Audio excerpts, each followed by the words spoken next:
We're going to talk about finding the line of best fit. This is Unit 4, Day 6 in our class. And I'm actually going to go back and forth between several different pages. So the problems that we're going to complete from this page called linear regression. And the first problem you'll see on that has information about latitude and the temperature at a specific latitude. So I'm going to go back and forth between the notes that we have for Unit 4, Day 6. These are our notes. They're largely just instructions on how to use Desmos to find the line of best fit. So we'll go back and forth between these just a little bit. All right, so if I'm looking at a scatter plot, that's going to give me information. It's a whole bunch of X and Y combinations, data that I've gotten from something. And so I look at a scatter plot and I can see sometimes there's a trend. This trend is obviously as X is getting bigger, X is 0 here and it's getting bigger. As X is getting bigger, every point on Y is also getting bigger. So I could give myself roughly a line where I kind of split the data points. That's what we're aiming for. And I want to kind of choose the best line that is going to be as close as it can be to every one of those data points that I've been given. Okay, what we're going to do is use Desmos to calculate the actual equation of that line. And we're going to calculate it so it is the best line that there is. Because I could probably have drawn several lines here and they'd be pretty close but not exactly the same. Right. In general, though, when we have a scatter plot, we look for a trend. And if X is increasing as Y is increasing, like this, it would have a positive slope if I had a line there. And so I'm going to say that trend is positive. Right? If my X is increasing, but as X increases, that Y is decreasing, then I say I have a negative trend. Overall, if I have a whole bunch of data points that are really scattered all over the place, there's no obvious trend, then I just say there's no trend or no correlation. So I'd say none, or I can say no correlation. And that means I can't do a quick prediction about if I have a higher X, can I guess what the Y would be? I don't know. It could be anything. All right, and so if we want the actual line of best fit, what we're going to do is calculate it. And we're going to calculate it with a method called linear regression. So right here, linear regression is the method used to find the precise line of best fit. And we need calculators and spreadsheets and things like that, or lots and lots of math to do that. All right, so right here on your other page, linear regression, what is it? The answer to that is linear regression is the method used to find the precise line of best fit, the very best line of best fit. And so we're going to use the graphing calculator Desmos on our computers to do this. All right, so I'm going to pull away from these notes that say line of best fit notes, and we're going to go back to this linear regression. Okay, so if we are given a table of values, we can use those values, that information, to find the line of best fit. If you were using a graphing calculator, you might use those instructions, but we are not. We're going to use Desmos instead. Okay, so first let's think about this. We have information in a table below that shows average temperature in northern latitudes. So remember about latitude, that we're talking about the Earth, right? So if that's my Earth and I have the equator is the center latitude. And then as I go north with my latitude lines, most likely the further away I am from the equator, the more north I am, the colder it is going to be at that particular location. Okay, so we have all of this information. So the temperature depends on the latitude. Okay, so that means latitude is independent and temperature is dependent. So I'm going to put this all into a table in Desmos. So if all goes well here, you'll be able to see everything I want you to see on Desmos. So I literally went up into my URL, I typed Desmos graphing calculator, and it offered me this one. So here I am in Desmos, and when I want to put in a table of values, I can use this plus sign to add a table. So I click on plus, and I'm going to click on the word table. So now I'm going to create a table. And remember, we're using our information from the worksheet that says linear regression. So if I minimize this, maybe you'll be able to see. Okay, this is our linear regression worksheet. I'm going to enter x's, 0, 10, 20, 30. I'm going to enter y's that go with those x's. So my y is going to be 79.2, and then I'm going to have, with x of 10, my y is going to be 80.1. So hopefully it will make sense as I show you. All right, so I'm using that linear regression worksheet. My first x is 0, and if I come over here, the y value was 79.2. So at a latitude of 0 degrees north, I have 79.2 degrees. My next x value is going to be 10. So if I plug in the y value, that was 80.1 degrees. Okay, 20. And if you notice, if I'm in the x values and I click 20, you can see that I've gone up by 10 each time here. So I can actually let Desmos see that there was a trend, and Desmos comes up with 10 more for each one of those values. Just a little hint. So at 20 degrees north, I'm going to have 77.5 degrees Fahrenheit. At 30 degrees north, I'm going to have 68.7. I'm going to go ahead and fill this in and pause the video, so hopefully it will make sense when I'm done. Okay, so I filled in the rest of my table, and I'm just going to double check and make sure that I have all of my x and y values correct before I continue on. Because if I have one single number wrong in there, even the tiniest bit, it's going to generally have an impact on my answer. Okay, so I have put in this table, and you might wonder what happened to our points. I'm going to come over and zoom until I can see my points. So this is my graph. You can click and drag, and you can see roughly what a line would look like if you had to make a best guess, right? That's a negative trend. But what I want is I want Desmos to figure out what is the best line equation for the line that would match that data. So here's what we're going to do. We're going to, whoops, hang on, sorry. We're going to go to our next spot underneath this table, and I have to see if I can get there. Okay, I'm clicking down here. Do you see where 2 is? You can see on your computer, if you've opened Desmos, you can see this better. I'm now in my 2 box. So what I want to do is I'm going to type an equation. Watch this. This is not what you're going to type, but we're thinking about this equation, y equals mx plus b, right? I'm trying to find m and b. So I want to tell Desmos to find me the m and the b using all of these x's and all of these y's. So I want it to look in my table, and if you look at the table is labeled x sub 1, that's the label there, and y sub 1. So I'm going to come down here and I'm going to tell Desmos even more information. I want you to look, Desmos, at y sub 1 and x sub 1.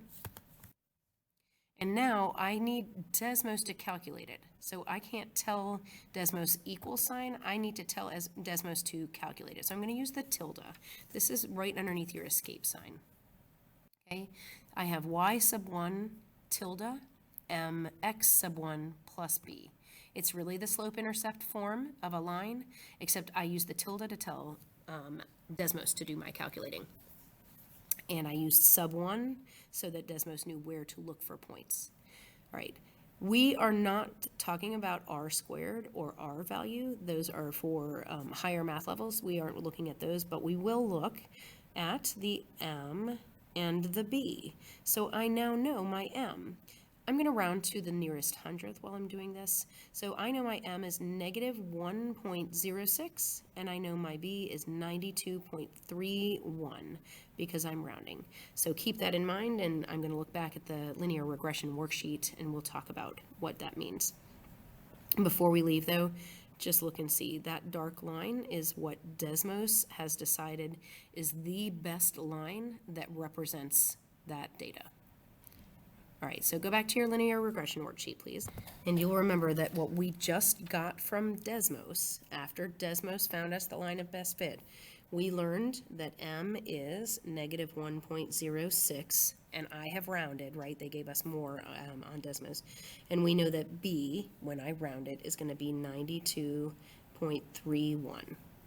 Okay, so I can write the line of best fit, right? Because I just need M and B. So I'm going to say my line of best fit is Y equals negative 1.06x plus 92.31. That is the line of best fit. Great. So now I'm asked to estimate the average temperature for a city with a latitude of 25 degrees. So up here I can see X values are my latitudes. I need a latitude of 25 degrees. So it's probably going to be somewhere around 77 or 68, somewhere maybe in between those, but we're going to see. Okay, we're just going to plug that in. This means that X equals 25 because my X values are my latitude. So I'm just going to plug that in. Y equals negative 1.06 times 25 plus 92.31. Now I can do this on a calculator, or I can type that exact line into Desmos, and that's going to give me the Y value, or the average temperature. So I'm going to switch over to Desmos again so that I can show you exactly where that's going to happen. Okay, so if I want to do my next box, box 3, I'm just asking Desmos to please calculate this. So I'm going to say Y equals negative 1.06 times 25 plus 92.31. Okay, that's literally just what I used as my slope and my intercept rounded, and I know my X value was 25. Right here, it tells me that the answer would be 65.81. So 65.81 is going to be my final temperature. All right. All right, and so I just wrote down my temperature would be 65.81 degrees right there. And that's pretty close over here. So it's a little bit off, but pretty close. All right, so that's how we enter in a table and have Desmos calculate for us. Remember, it is Y sub 1 tilde M X sub 1 plus B. Okay, all of that, especially the tilde, tells Desmos to calculate for us. All right, but of course, wait, there's more. So I'm going to look at another problem. So in this next problem, I also have a table of information. And the information in the table shows the Olympic 500-meter men's gold medal speed skating times since 1980. So I need to find the line of best fit to represent all of this. So here's what I'm going to tell you. If you have years listed, we don't really care that it was 1,980 years after we started counting years, right? We're going to think about this as being the initial year. And our initial year we're going to call year 0. So 1980 is year 0. 1981 would be year 1. 82, 83, 84. 1984 is the 4th year, all right? 88 is the 8th year. I can always find how many years I've gone because I can say 1988 minus 1980, that equals 8. That means I'm 8 years away from 1980. So from 88 to 92, I go 4 more years, so 8 plus 4 is 12. 92 to 94, I'm only going 2 more years, so I'm now 14 years ahead. And don't forget, if I lose track of where I am, I can always say 1994 minus 1980. That's going to give me 14 years. That's the total number of years that have passed. And finally, 1998 minus 1980 is going to give me 18. Okay, so I'm going to use the number of the years, not the actual 1980, but my initial number and then how many years have passed as my X values this time. Otherwise, our numbers are just really, really too big. Okay, and I am going to use as my Y values the times. Okay, so what we're going to do is plug all of that information into Desmos, and then we're going to use Y sub 1 tilde M X sub 1 plus B to ask Desmos to calculate. So I'm going to click back over to Desmos and I'm going to enter this stuff in while I have the video paused. So you go ahead and get your stuff entered in. You can pause also, and then click start again or resume so that you can see if you put the same information into Desmos that I put. Oh, I just clicked into Desmos. So just a quick reminder, if you want to get rid of tables and equations and lines that you've already got, you can just click the X, and click the X.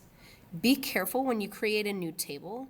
These table values, they say X sub 1 and Y sub 1, and that's what I want. Sometimes when you create a new table in Desmos, it tries to be smart and think, oh, you're doing a second table, and it might make that X sub 2 and Y sub 2. Just be aware that if things are not looking right, that might be what happened. All right, so don't forget, you're going to click plus, you're going to add a table, and you're going to enter in your data. Pause your video now, and then come back and see if you have everything entered the way I have it. All right, so if you've entered in your X values, not the actual year, but the X values that we're using to represent the years, along with your Y values, that should be what your table looks like. We're going to do Y sub 1 tilde M X sub 1. I'm going to use my right arrow to get away from the subscript just in case it wants to keep me down low. So X sub 1 and then plus B. Right? I typed Y and then 1 and it automatically made it a subscript. Right, Y sub 1 tilde M X sub 1 plus B. So let's see what it's telling me. Remember, we are not concerned with these statistics here. They have to do with how closely our data lies near our line. What we care about is our M and our B. And so we're going to round to the nearest hundredth. So my M will be negative 2.29, and my B will be 430.56. We're going to go back to our worksheet, and we're going to put that information in. All right, so what Desmos just told us is that our line of best fit is Y equals negative 2.29 X plus 430.56. That's our generic line. And we are told to estimate the 500-meter time for the 2012 Olympics. Well, remember, 1980 was year 0. 1984 was 4 years later. That was year 4. We can subtract our biggest year minus 1980 to see how many years have passed. So my year, I'm going to say it's 2012 minus 1980 because I'm trying to figure out how many years have passed. And when I do that math, I get 32. So my X value that I want to work with is 32. Right? I'm just going to plug that into a calculator or into Desmos. I'm going to plug in Y equals negative 2.29 times 32 plus 430.56. And I'm going to see what I get. When I do that, I end up with 375, oops, just kidding. I end up with 357, so sorry, 357.28 seconds. Right there. Okay, so what we're going to do is you're going to try the next couple of problems, mostly on your own, but I'm at least going to give you some hints, and then I'm going to ask you to check in on the key and see if you got the right answers. So if I'm looking at this information that shows sales for a certain retail department, it's in billions of dollars, just so you know, okay? My first year is 1980, so remember our initial year is 0. 5 years later was 1985, and then 5 years after that. So we go 5, 10, then I go to 1994. 94 minus 80 is 14, so that is 14 years from the beginning. And then I'm at 15 years from the beginning, and 16 years from the beginning, and 17, and then 18 years from the beginning. All right, so I need to find the line of best fit, and I'm going to use these numbers above my table as my X values. But my sales numbers I'm going to use just straight up as the Y values. Okay, so you try your line of best fit and come back and check your answer key.